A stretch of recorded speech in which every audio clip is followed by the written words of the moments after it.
नमस्कार दोस्तों, मैं रमेश सिंघोदिया आपके अपने YouTube channel Shri Shyam classes पे आपका स्वागत है। जैसा कि अपन पढ़ रहे थे क्या घन क्यूब, अब अपन चलते हैं अन्य प्रश्न की तरफ। आपने अन्य प्रश्न जो है वो कौन से हैं दोस्तों, उनके बारे में चर्चा करते हैं। अन्य प्रश्नों में आपको मैं बढ़िया वाले प्रश्न बताने वाला हूँ, ध्यान से देखना आपको।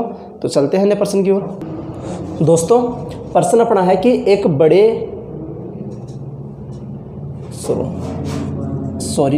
बड़े घन के कुल सतह का क्षेत्रफल 1536 वर्ग सेमी है। एक बड़े घन के कुल सतह का क्षेत्रफल 1536 वर्ग सेमी है। इससे छोटे छोटे बराबर घनों में इस प्रकार बांटते हैं कि छोटे घन के एक सतह का क्षेत्रफल 4 वर्ग सेमी हो। किस प्रकार बांटते हैं कि छोटे घन के एक सतह का क्षेत्रफल 4 वर्ग सेमी हो। ये बड़े घन की कुल सतह है, ये छोटे घन की सतह है। बड़े घन की कुल सतह का क्षेत्रफल है और छोटे घन की एक सतह का। देखो ये एक ही सतह का और ये यहाँ पे क्या है, कुल सतह का क्षेत्रफल। कुल सतह का क्षेत्रफल कितना है 1536, एक का कितना है 4। चलो ये बात हो गई। अब इससे क्वेश्चन सोल्व करेंगे अपन, 2 4 जो भी होंगे। पहला क्वेश्चन है बड़े घन में कितने छोटे घन प्राप्त कर सकते हैं। तो छोटे घन कब प्राप्त करेंगे, जब n का मान हो, और n का मान होते हैं n का क्यूब करते हैं। लेकिन n का मान हो तब छोटे घन प्राप्त करेंगे, लेकिन n का मान अपने पास नहीं है।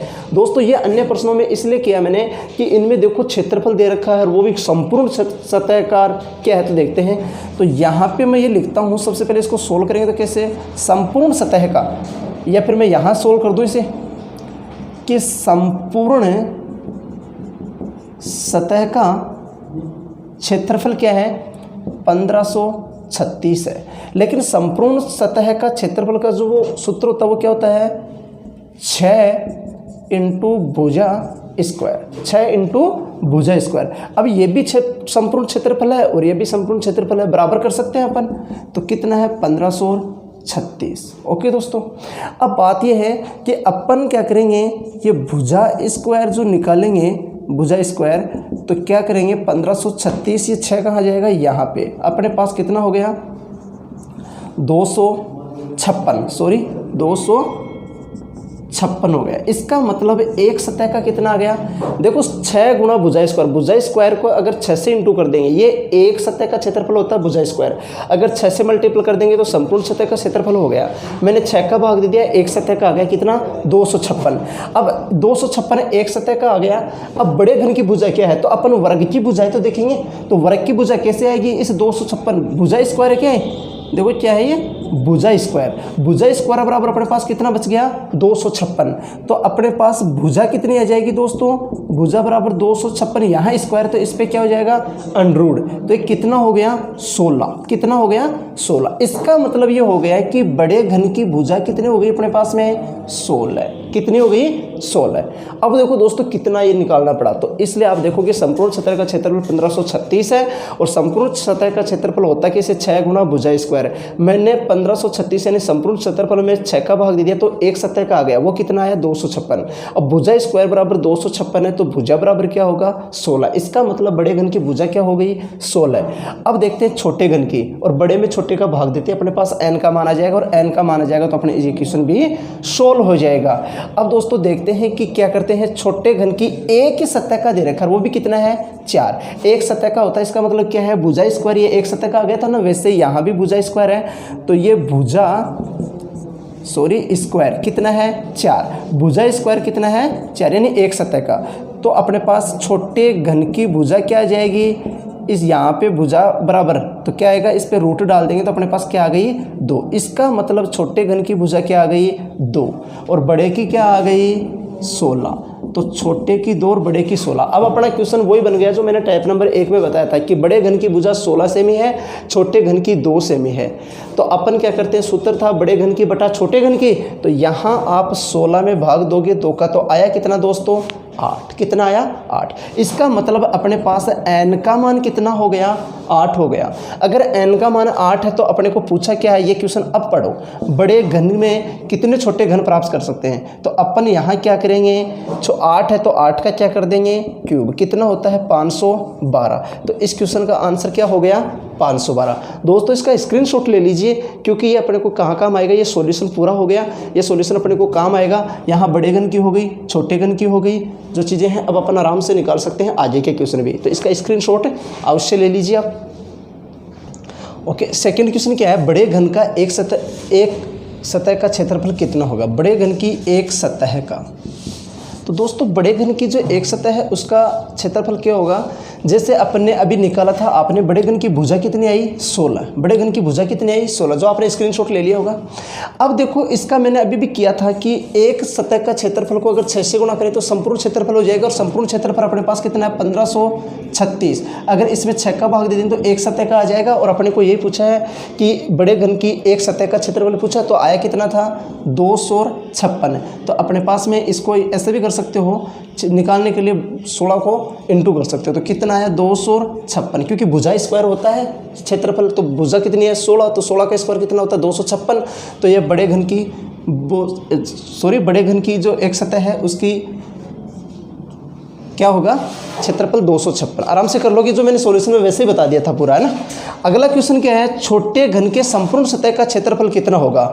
छोटे घन की एक सतह का क्षेत्रफल कितना था अपने पास में 4, एक सतह का कितना था 4। तो संपूर्ण क्षेत्रफल का क्या होता है 6 इंटू भुजा स्क्वायर, यही तो था 6 इंटू भुजा स्क्वायर। तो अपने पास एक का तो है ही कि भुजा स्क्वायर, तो अपने पास में है ही कि ये रहा 4, क्योंकि भुजा कितनी है छोटे की 2, और 2 का स्क्वायर कितना होता है 4। जबकि पर्सन में दे भी रखा कि एक सतह का क्षेत्रफल कितना है 4, इसने पूछा किसका है संपूर्ण सतह का। तो अपन मल्टीपल क्या कर देंगे 4 को 6 से, तो कितना हो जाएगा 24। कितना हो जाएगा 24, क्योंकि एक सतह का अपने को डायरेक्ट पर्सन में ही दे रखा है, पूछा संपूर्ण का, तो एक का पूछा संपूर्ण सतह होती कितनी है 6। सतह का मतलब जो अपन ने फलक देखी थी उसे सतह भी कहते हैं। तो 6 से मल्टीपल कर दो, कितना आ गया 24। तो ये दोस्तों अब चलते हैं चौथे प्रश्न की ओर है। हाँ, अब देखो चौथा प्रश्न क्या है, बड़े घन की एक भुजा की लंबाई कितनी होगी। तो अपने पास कितना है 256 है, मैंने बताया भी था आपको, जैसे सॉल्यूशन में वैसे बता ही दिया था कि एक भुजा की लंबाई कितनी है, अपने बताया ना। तो 256 क्या है भुजा स्क्वायर था, इसको रूट करेंगे तो कितना आएगा 16। इसका मतलब बड़े घन की भुजा कितनी है 16। यानी कि मैंने सॉल्यूशन पहले बना दिया था पूरा, लेकिन अलग अलग क्वेश्चन आ रहे हैं कि क्वेश्चन क्या क्या पूछ सकता है। तो ये भी पूछ सकता है बड़े घन की एक भुजा की लंबाई कितनी होगी। तो अपने को अगर ये सोल्व करना आता है तो आराम से कर लेंगे। जैसे 256 आया था, 6 इंटू भुजा स्क्वायर, 6 का भाग दिया, संपूर्ण सतह थी, एक सतह का आ गया क्षेत्रफल, एक सतह का भुजा स्क्वायर होता है तो उस पर रूट डाला, क्या आ गया भुजा की लंबाई आ गई। तो बड़े भुजा की लंबाई कितनी है 16। ऐसे ही चलते हैं नेक्स्ट प्रश्न की ओर 5वें में। तो बड़े घन को छोटे घनों में काटने के लिए कितनी बार काटने की आवश्यकता होगी। मैंने टाइप नंबर 1 में आपको ये बताया था कि घन कितनी बार कटता है 3 बार कटता है। अगर इसे n का मान आ जाए तो घन कुल कितनी बार कटेगा। तो वो घन छोटे घनों की संख्या नहीं पूछ रहा है कि बड़े घन को छोटे घन में काटने के लिए जो काटते हैं उसकी कितनी बार जरूरत पड़ती है। तो बड़े घन की भुजा है कितनी 16, जो कि ये अपन ने निकाली थी। छोटे की कितनी है 2। बड़े घन में छोटे घन का भाग दे देंगे तो अपने पास क्या आ जाएगा दोस्तों n का मान। तो n का मान कितना है 8, n का मान 8 है। एक घन कितनी बार काटा जाता है 3 बार। मैंने कहा था कि जो घन 8 बार है, n का मान 8 होता तो अपन काटेंगे कितनी बार 7 बार, क्योंकि एक बार कम काटते ही अपना एक ज़्यादा होता। आपको पता है 5 बार n का मान 5 होता तो 4 बार काटते 5 हो जाता है, ठीक है। तो ऐसे ये 8 में से कितना गया 1, तो बचा कितना 7। इसका मतलब वो काटेंगे कितनी बार 7 बार। 7 बार काटेंगे और एक घन को वैसे काटा कितनी बार जाता है 3 बार। तो ये हो कितना गया 21। तो वास्तव में बड़े घन को छोटे घन में काटने के लिए कुल कितनी बार काटने की आवश्यकता होगी 21 बार काटने की आवश्यकता होगी। तो कितनी बार काटने की आवश्यकता होगी 21 बार। जैसे कि मैंने ये प्रश्न पहले शुरू में समझाया था, देखो आते हैं ना अपने आप ही, इसीलिए कहा था कि जो चीज़ें वो आगे आपको बार बार में आएंगी। चलते हैं, ये अपना एग्जाम्पल 1 था, एग्जाम्पल दूसरे की तरफ। तो दोस्तों एग्जाम्पल 2 क्या है कि एक व्यक्ति को एक लकड़ी के बड़े घन को काटने के कुल 72 रुपये मिलते हैं। कितने रुपए मिलते हैं 72 रुपये। देखो चीज़ को समझना अलग ही क्वेश्चन बन गया है, वो क्वेश्चन तो सभी पढ़ते हैं, है ना। ये क्वेश्चन आजकल पूछे जाते हैं जो है, एक व्यक्ति को एक लकड़ी के बड़े घन को काटने के कुल 72 रुपये मिलते हैं। यानी कि एक लकड़ी का घन उसको काट रहा है, उसको कटवाने के लिए बोला कि भाई काट दे इसको, टोटल काटते तो उसे 72 रुपये मिल जाते हैं। तथा एक बार काटने के 4 रुपये मिलते हैं। एक बार काटता है तो 4 रुपये और कुल बार काटता तो 72 रुपये। इसका मतलब दोस्तों आपको ये पता चल गया होगा कि ये कितनी बार कटेगा, है ना। तो यहाँ से क्या, और छोटे घन की भुजा कितनी है 2 सेमी। अब बड़े घन की भुजा होती तो अपने को इनकी ज़रूरत ही नहीं पड़ती, जो प्रश्न सोल्व करने के लिए, लेकिन बड़े घन की भुजा अपन निकालेंगे। कैसे निकालेंगे ये बात मैंने पहले टाइप में बता दी थी, लेकिन देखो क्वेश्चन बनते कैसे हैं। तो 72 रुपये टोटल बार मिलते हैं, एक बार के 4 रुपये हैं, तो ये पता चल जाएगा ना कितनी बार काटा था, क्योंकि जितनी बार कटा एक बार काटने के 4 रुपये हैं। मान लो 20 बार कटा तो 20 चौक कितने होते हैं 80 रुपये। एक काटने के मान लो कि 22 रुपये हैं, तो 4 बार काटने कितने हो गए 88 रुपये। वैसे ये कितने हो गए 72 हैं, तो इसमें भाग दिया कितना आया 18। इसका मतलब घन कुल कितनी बार कटा था 18 बार। पहले वाले में पूछा था वो यहाँ दे रखा है, उसमें पूछा था घन कितनी बार कटेगा, तो अपने को काटना था। जैसे 7 में से 1 कम किया 6, 6 × 3 18 ना, ऐसे ही 8 में से 1 कम किया 7, 7 21 आया था अपना। वैसे इसमें क्या है कि 72 टोटल बार काटने के, एक बार काटने के 4 रुपये, तो टोटल में 4 का भाग दे देंगे तो अपने 18 आ गया। इसका मतलब टोटल 18 बार कटा था। जैसे 18 बार काटा और 1 का 4 मिलते तो 18 चौक 72 रुपये, बात वही है। तो यहाँ कितना है 18 रुपये मिलते हैं। अब ये 18 रुपये मिलते नहीं, 18 बार काटा जाता है, 18 बार काटा गया है। इसका मतलब वास्तव में इसमें भाग कितने का देंगे अपन 18 में 3 का। क्यों?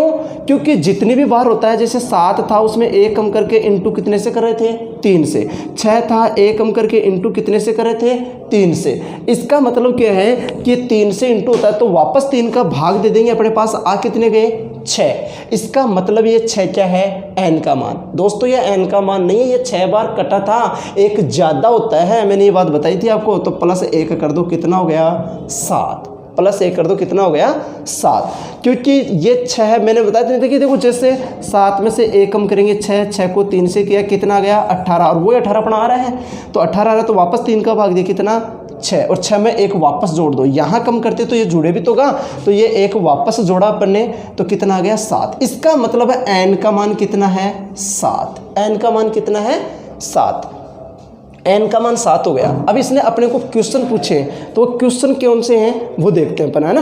तो मैं क्वेश्चन लिख देता हूँ आपके पास में, तो लिख देखो क्वेश्चन नंबर 1 क्या है। पहला क्वेश्चन है ये। पहला क्वेश्चन दोस्तों अपने पास में है कि बड़े घन की भुजा क्या होगी, बड़े घन की भुजा क्या होगी। तो दोस्तों बड़े घन की भुजा क्या होगी, इसके लिए अपन क्या करेंगे कि n का मान अपने पास 7 आ गया, छोटे घन की भुजा 2 सेमी है। अपन n का मान निकालते कैसे हैं, जैसे मैंने आपको पहले बताया था बड़े घन बटा छोटे घन की भुजा, तो n का मान आता है। तो ये सूत्र मैं यहाँ फॉलो कर सकता हूँ क्या, देखो लाल से करते हैं अपन, सॉल्यूशन दिख जाएगा आपको। ये क्या है कि बड़े घन की भुजा बटा छोटे घन की भुजा बराबर में n का मान। n का मान अपना आ चुका है कितना 7, तो मैं यहाँ 7 लिख लूँ बराबर में। बड़े घन की भुजा अपने को नहीं दे रखी तो अपन यहाँ लिख लेते हैं बड़े घन की भुजा। नीचे 2 अपने को दे रखा है, ये अपन ने लिख लिया। ये 2 जाएगा यहाँ पे क्योंकि मल्टीपल में जाएगा बराबर, तो कितना हो गया 14। इसका मतलब बड़े घन की भुजा कितनी है 14। अब देखो जैसे n का मान वापस निकाल के दिखाऊँ मैं आपको कैसे कि बड़े घन की भुजा 14 हो, क्योंकि अपने को बड़ी घन की भुजा पूछी थी और वो अपने पास आंसर आ चुका है 14। छोटे की अपने को क्वेश्चन में दे रखा है 2, इसमें से काटेंगे कितना आ गया 7। क्या n का मान 7 था अपना, हो गया। ऐसे ही n का मान 7 हो तो बड़े घन की आप तो इस पर लिख लो, बड़े घन की भुजा नहीं दे रखी ऐसे कैसे लिख ली, छोटे की दे रखी है 2 लिख ली, बराबर में n का मान दे रखा 7। ये 2 चीज़ आपको देगा हमेशा, तो ये आपकी क्या आ गई 14। चलते हैं नेक्स्ट पर्सन की ओर। तो नेक्स्ट पर्सन क्या है वो देखना आपका सेकंड। दोस्तों कुल क्वेश्चन सेकंड क्या है, कुल छोटे छोटे घनों की संख्या क्या होगी। छोटे छोटे घनों की संख्या करने के लिए अपने को क्या करना होता है, n का क्यूब करना होता है। क्या अपने पास n आ गया था, क्या आ गया था, कितना आया था 7। कैसे 72/4 बराबर में कितना आया था 18। 18 में 3 का भाग दिया अपने पास 6 + 1 बराबर ये n का मान कितना आ गया था 7, जो कि मैं सॉल्यूशन में आपको बता चुका हूँ। ये n का मान 7 है, इसका अपने को क्या करना है क्यूब, तो कितना हो जाएगा 343। तो कुल छोटे घनों की संख्या कितनी हो गई 343। दोस्तों देखो इस क्वेश्चन से सोल्व होके हो गया, कोई नहीं। आपका नेक्स्ट क्वेश्चन जो है वो कौन सा है देखते हैं। क्वेश्चन नंबर 3, कुल रंगहीन घनों की संख्या क्या होगी, रंगहीन घनों की संख्या क्या होगी। तो दोस्तों रंगहीन घनों की संख्या क्या होगी, अपन कैसे करेंगे। देखो अपने पास n का मान हो, जैसे अपन ने टाइप नंबर 1 में पढ़ा था, आपको याद भी होगा कि रंगहीन घनों की संख्या निकालने के लिए n में से 2 कम करके क्यूब करते हैं, और n का मान अपने पास में कितना आ गया 7। n का मान कितना आ गया 7। तो इस 7 में से कितने कम करेंगे 2, तो 7 में से 2 कम किए, अपने पास बच गए कितने 5, और 5 का क्या करेंगे क्यूब। तो 5 का क्यूब दोस्तों होता कितना है 125। इसका मतलब यहाँ पे रंगहीन घन कितने हैं 125। तो दोस्तों समझ में आया होगा। ऐसे आपके अलग अलग क्वेश्चन बनते हैं। मैंने आपको अन्य प्रश्नों में प्रश्न बताने की कोशिश की, 3 प्रश्न इसमें बता दिए हैं, 5 उसमें, 8 प्रश्न बता दिए हैं 2 एग्जाम्पलों से, है ना। तो ये क्वेश्चन आप एनटीपीसी में, सीजीएल में, किसी भी प्रकार के एग्जाम में आप बैठो, एसएससी में बैठो, किसी में भी बैठो, आपको कोई प्रॉब्लम नहीं आएगी। बहुत ही अच्छे से मैंने बताने की कोशिश की है। घन का टॉपिक जो है आपका पूरा हो चुका है, 2 पार्टों में मैंने बना दिया है। ओके, देखते रहें, घर पे रहें, स्वस्थ रहें, बाहर निकलने की कोशिश न करें, क्योंकि ये जानलेवा बीमारी है। अगर जान को कुछ हो गया तो आप कहाँ से पढ़ोगे, क्या नौकरी लगोगे, इसलिए आप सुरक्षित रहें। इसके लिए हम पूरी कोशिश कर रहे हैं, हमारा साथ देते रहें। जैसे हम आपका साथ दे रहे हैं वैसे देते रहेंगे तो अपना ये चैनल खूब चलेगा और आपको घर बैठे सुविधा अच्छी से अच्छी मिलेगी। ओके दोस्तों, लाइक करते रहना। Thank you.